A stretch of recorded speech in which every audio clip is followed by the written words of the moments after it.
Looking back, it's hard to believe that Joe Frazier was at one time the favorite with the odds set at 3.5 to 1. The magic of Frazier's victory over Muhammad Ali clouded the judgment of even the most intelligent boxing analysts. Among American experts, only 4 out of 31 predicted that George Foreman would win. Nothing could convince boxing fans of the inevitable defeat of Smokey Joe. Not the toughest fights, a knockout at the hands of Oscar Bonavena, and the dimensions of his legendary challenger, or even the regulated 8-ounce gloves rarely used in the 70s. Those gloves were much stiffer and harder, and their use was generally prevented in order to protect fighters from serious injuries. This fight against George was Joe's 5th defense of the WBC and WBA belts. Frazier, in Ali's absence, had captured his titles. The decisive moment was the duel with the technical and bold, but too small heavyweight Jimmy Ellis. Frazier again with the left. Ellis standing there. Oh! A tremendous left hook, and he cannot beat Perez. Over. It is over. A knockout in the 4th round. Joe won, and a year later he defeated Cassius Clay himself, who had changed his name and become Muhammad Ali during a downtime.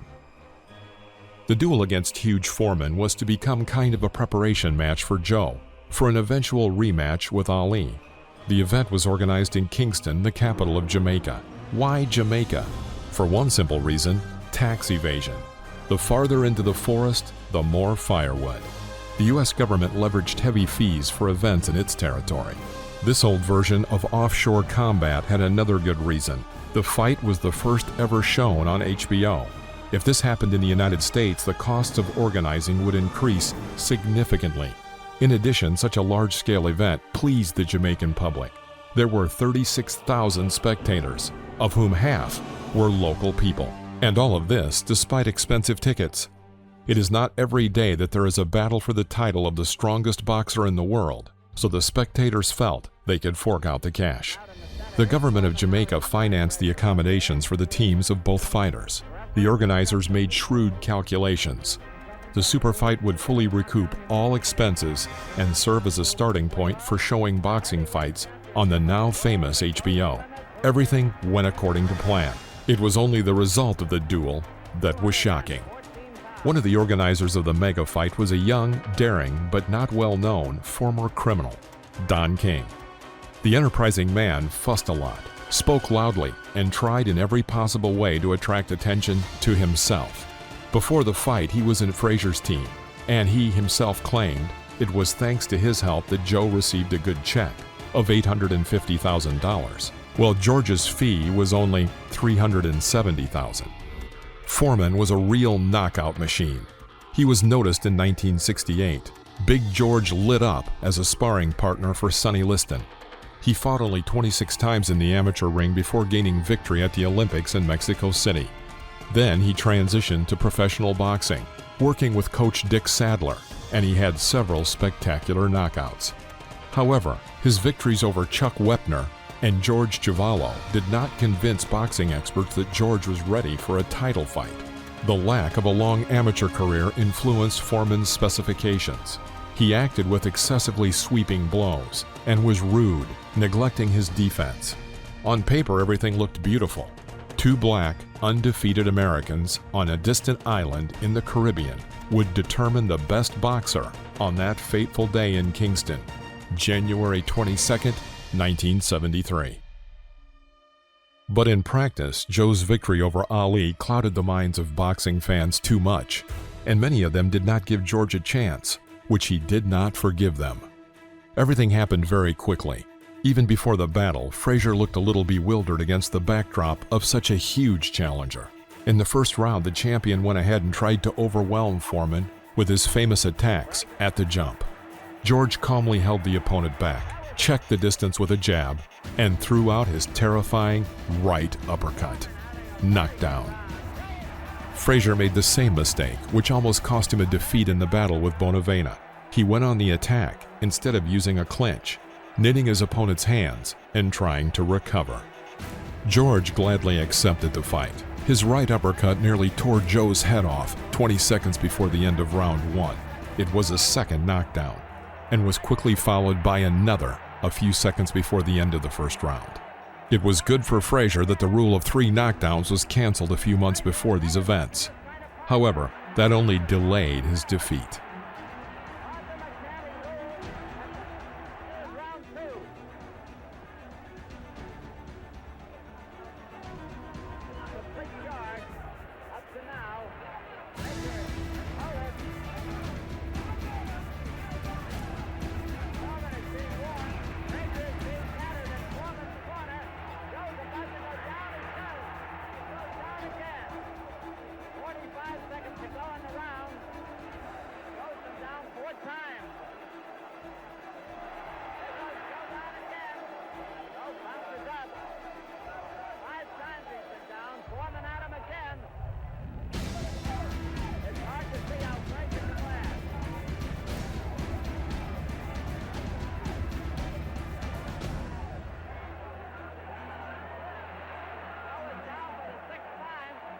At the beginning of the second round, Angelo Dundee, who was the coach for Muhammad Ali, and Joe's mentor, Yancey Durham, appeared ringside and begged for the match to be stopped.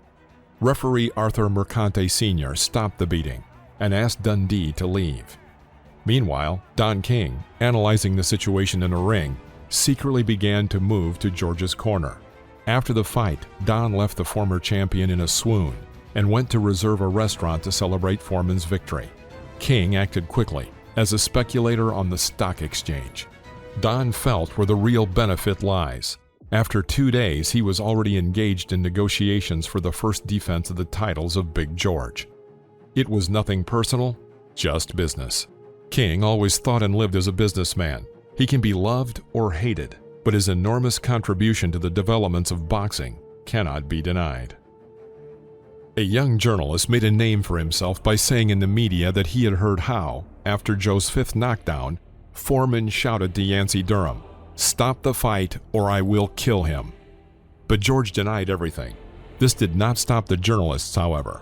Using slow motion, they found a short dialogue between Yancey and Foreman. This moment once again shows how the reporters make names for themselves by reporting hype. The journalist was in the right time, at the right place.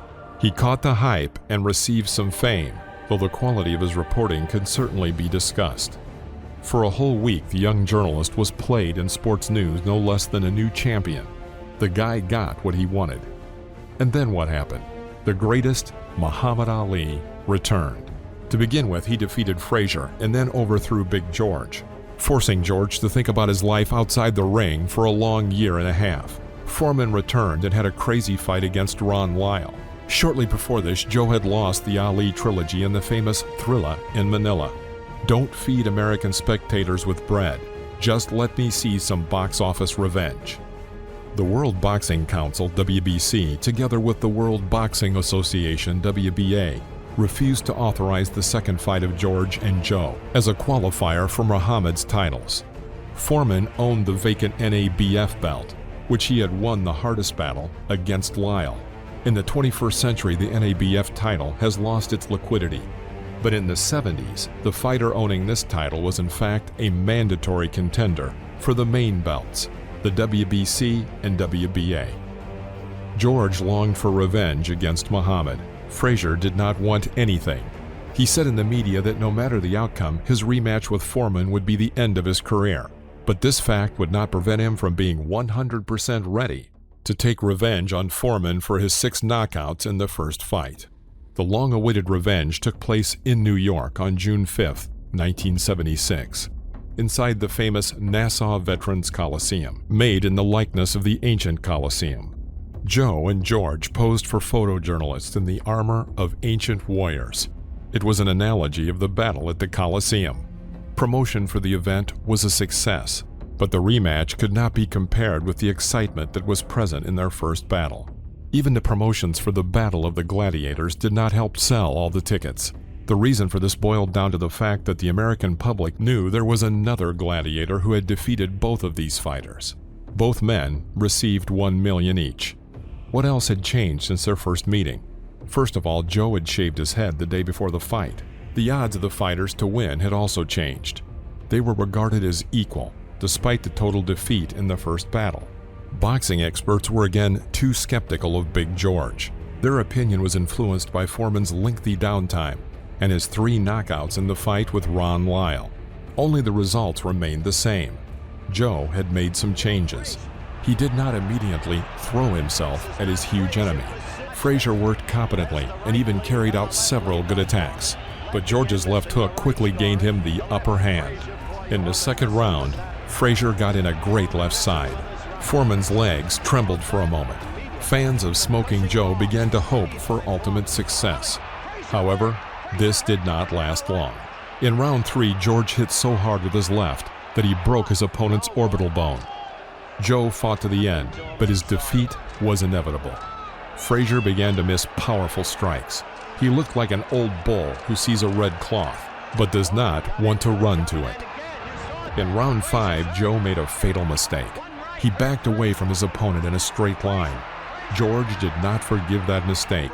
He hooked this opportunity and set about developing success. Joe nearly flew over the ropes from another left hook. Knockdown. Frazier rose, but again flew away into the corner of his ring. His trainer, Eddie Fuchs, threw out the towel. It was over. 8 falls in an incomplete 7 rounds. The result of the legendary duology of the 2 heavyweights, who were destined to fight in the era of the greatest, Muhammad Ali. Frazier, as promised before the fight, ended his career. He returned to the ring 5 years later and drew a duel against felon boxer Floyd Cummings. After that, Smokey's foot never stepped into the ring again. Foreman won several victories and unexpectedly lost to the technical Jimmy Young. George also retired. He could not achieve revenge against Ali, but he managed to do something else.